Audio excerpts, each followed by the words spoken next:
Vermelles a été la ville-centre, on va dire, pour l'expérimentation des 12 communes qui sont concernées par le lot numéro 2. La fermeture du cuivre, ça va être un des grands chantiers qui a déjà débuté, mais de manière assez limitée, et qui va se généraliser et s'amplifier dès 2026 et jusqu'en 2030. Nous avons autour de cette table les meilleurs interlocuteurs pour expliquer, répondre à chacune de vos questions. Je souhaite vous remercier, vous les maires, aujourd'hui d'être présents, bien entendu, mais aussi de vous impliquer directement dans ce chantier. Comme je l'ai dit en préambule, ce serait difficile d'imaginer d'être aussi rapide et efficace si vous n'étiez pas là.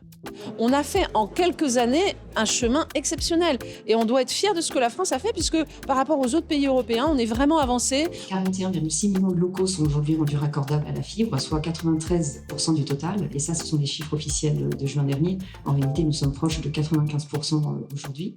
Évidemment, aucune personne, aucun Français ne devait rester à côté de la fibre. La fibre, maintenant, c'est l'avenir. On ne va pas dire que c'est un pari sur l'avenir, maintenant, c'est l'avenir. Donc, les personnes qui cherchent à venir habiter sur la commune, forcément, vont se renseigner pour savoir s'il y a tous ces équipements-là, en tout cas, au sein de notre collectivité.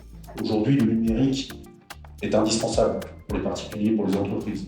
Vous êtes à la maison, vous faites du télétravail, vous ne pouvez pas être coupé pendant une journée, 2 journées. On a encore parlé tout à l'heure de publics fragiles ou de personnes âgées qu'on a plus de mal à contacter.